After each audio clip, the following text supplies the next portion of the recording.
Scott, thanks for joining us on Sky Speed this week. We've got the West Coast sweep coming soon, the last three races of the season. So if we pause for a moment, what sort of rating do you give your season so far? Thanks, Steve. I don't know. I've had some really good ups and some big downs as well. Probably when the ups were up, I think it was an A plus, but then when the downs were, for me, it's like nearly an F. So not really an F. I think we've been pretty strong. We've certainly shown our pace when we needed to, but certainly it was nice to get a fourth the last race at Gateway, especially on an oval. But yeah, I'm probably looking at like a B minus this year in my own feeling, but I'm sure that my bosses and stuff who have been trying to keep me positive, they've been really helpful, and I think they're probably looking at me like an A minus, which is always a good thing for job security. You knew what you were getting into, going to a completely different car, completely different format. And I know you love winning. I know you hate to lose. So how have you dealt with going from the top of the field to mid-pack? Yeah, it's been probably harder than I thought. Certainly, I've probably worked harder than I have in either of the last sort of 5 seasons. But in terms of just trying to find the most out of myself and new driving styles, new habits, it's been really difficult. But slowly getting on top of it and just trying to find what I want from the car. But let alone, it's also my first open wheel season ever, and that's been a tough thing in itself. So I knew like you said, I knew what I was getting into. I knew that it was going to be a tough ask, but I've got the stability in terms of the team and the environment around me to make sure that we can forge and make sure this partnership gets bigger and bigger and stronger. And I'm excited for what's ahead because what I've learned this year is really going to shape me up into a driver and a person in the next few years. That's for sure. You talked about people that help you. One of those, I got to say, Rick Mears, three-time IndyCar champion, four-time Indy 500 winner. There was a lovely photo where we spotted it last week. I'm giving you the thumbs up after you came back fourth on the oval. How instrumental has he been in your progress?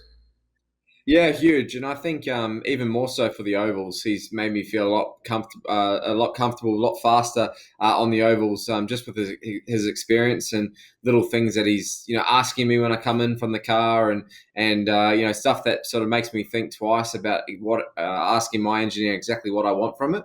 But yeah, just leaning on him and talking to him and having his aura around. He's just such an amazing character, someone that's done so much in the sport, and to have him as basically my wingman has been awesome. And certainly, he's like I said, made me feel a lot comfortable, a lot quicker on the ovals. Yeah, what is it with you and ovals?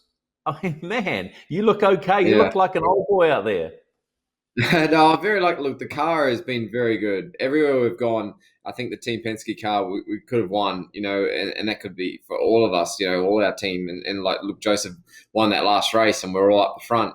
But I think I've had a fascination with oval racing for a very long time, and I sort of get it. So when it sort of came to putting, I'm learning a whole new thing. I had no bad habits. Where in the road course, I do have few bad habits from the supercar. So I feel like when I've jumped on the oval, it's all new. All I got to do is learn from the ground up and really build myself as an oval racer from the very beginning. Where right now in the road course, I've got a feeling that I've had for the last 10 years in a supercar, and I'm trying to sort of iron out a few of those bad habits and try and get it more suited to an IndyCar, which has been a lot tougher than I thought. Gee, last week those marbles looked a little naughty. Did you have any moments going high? Yeah, yeah, for sure. It took me a couple of restarts to get comfortable and be able to pass a couple around the outside there into turn one and two. A few of the other guys were more ambitious, and saw that with the crashes. But I just bit my time. But certainly at the end of the stints, when the rear tires were gone and really the whole car, the whole grip level of the car was lower, it was really difficult, especially on corner entry. So you got to be really precise, especially at those speeds. If you sort of miss one apex, you're done. So it's yeah, and the worst part with these marbles, you can't really see them that well. You can, especially at night, it's very difficult to see. But once you get up there, you can certainly feel it. At those speeds on an oval, do you have butterflies in your stomach at times going, that quick?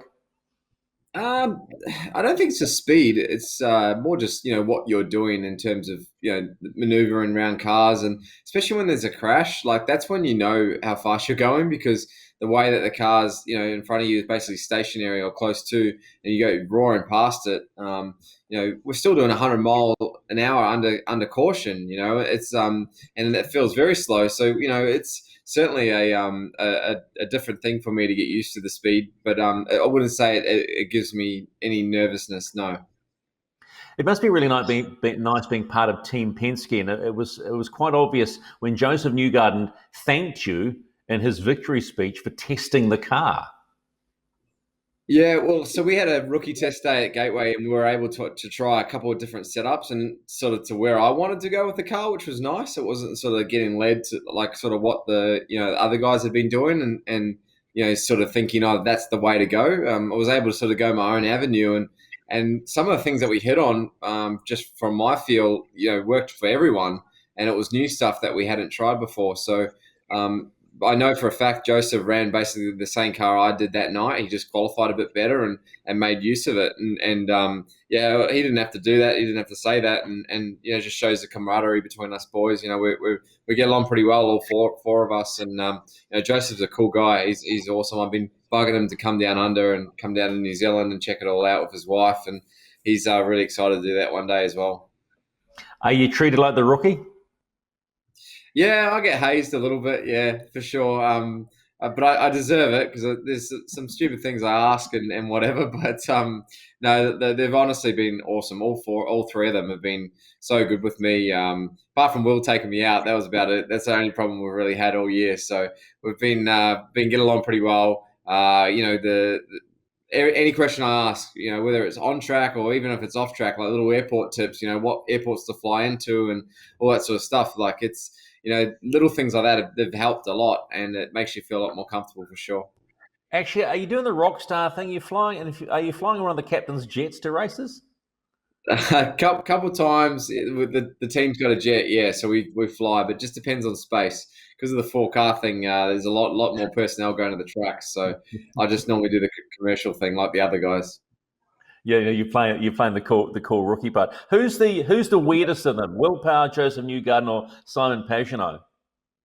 I wouldn't say weird. I just think he's just different. Will he's an Australian, he's a little different, but he's a great guy as well. Certainly, he's very very competitive, very ambitious, and so talented, so fast. But certainly a different cat. But I think he's different because he's wide, like he's very passionate, always thinking about racing and getting better and faster. And at his age, he's been in it for a long time, and he's still got that passion, which is pretty exciting.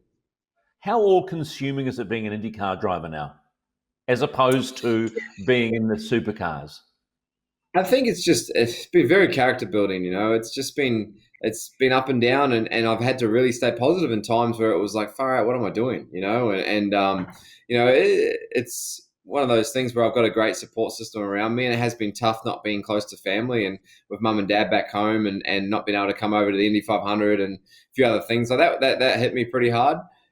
That's probably been the biggest challenge for me, is just being away from family, but especially in the low times. But it's all about just, I've got to, lower the expectations on myself. I had a great chat with Tim Cindric and Roger Penske about, what we're doing and moving forward. And they said, look, we're not here for a short time. We're here for a long time. This is a journey, and it's the start of a journey. And, when people like that who have got so much, power at their fingertips in terms of motorsport, have that backing for you, it makes you feel really good. And I think that was part of the reason why, Gateway was such a good result for me, and good race for me, because I just felt like I was in a lot better headspace as well.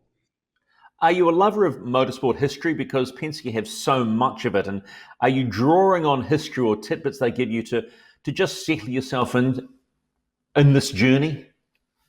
Yeah, I think I think the way that you got to look at Will, for instance. He's been in this team for over 10 years now, and he wasn't necessarily amazing on ovals initially, and he just got better and better. Where I've sort of ticked that box. It's just a matter of now I've got to. I'm not great on ovals, but I'm better than I probably am on road courses in some ways. So I just need to iron out those bad habits on the road courses, and I feel like we've seen similarities with where I am in terms of my development on other drivers. You know, your Pato O'Ward, your Marcus Ericsson. You know, they're in their third year of IndyCar, and they're really starting to blossom now. So I've just got to, really just bide my time and learn as much as I can, and not to put too much pressure on myself, and just dot my I's, cross my T's, and see what we've got. So Carly, your wife, she's American, so has she helped Scott learn America? Yeah, slightly, but she's been learning with me. To be honest, until she met me, she'd never been to California before, let alone Australia or New Zealand. So yeah, she's pretty from New York. Hasn't really moved too far out of there since she's met me. So we're learning America as we go. What's the best thing you've learned about America so far? And actually, what's the best food you've had in America?